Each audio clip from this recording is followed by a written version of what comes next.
एक छोटे से गांव में एक पुराना वीरान तालाब था जिसे लोग भूतिया तालाब के नाम से जानते थे। कहा जाता था कि वहाँ एक चुड़ैल का वास है जो रात के समय तालाब के किनारे घूमती है और जो भी उसकी ओर देखता उसे वह अपने साथ पानी में खींच लेती है। बहुत साल पहले उसी गांव में एक लड़की रहती थी जिसका नाम निशा था। निशा सुंदर और नेक दिल की थी, लेकिन उसकी किस्मत खराब थी।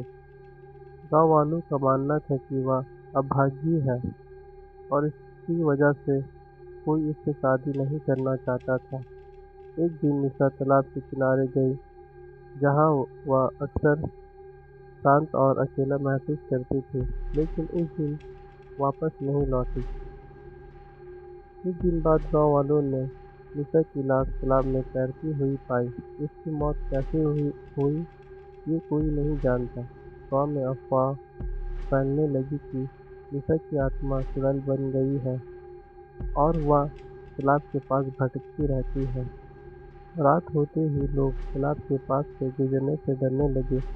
वे कहते थे कि तालाब से एक औरत की चीखने की आवाज़ें आती है और कई लोग रात को वहां जाकर कभी वापस नहीं लौटे।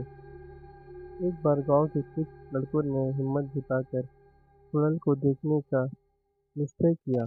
वे आधी रात को तालाब के पास पहुंचे और छिपकर इंतजार करने लगे। अचानक उन्होंने तालाब के पानी से एक धुंधली आकृति को उभरते देखा। वह आकृति एक औरत की थी, जिसकी आंखें लाल और चेहरा डरावना था। वह धीरे धीरे तालाब से बाहर निकलने लगी और उनकी तरफ बढ़ने लगी।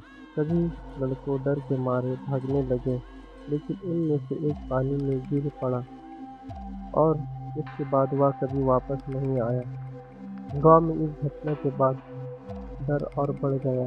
लोग मानने लगे कि तालाब वाली चुड़ैल की आत्मा अब तक शांत नहीं होगी जब तक उसे इंसाफ नहीं मिलेगा।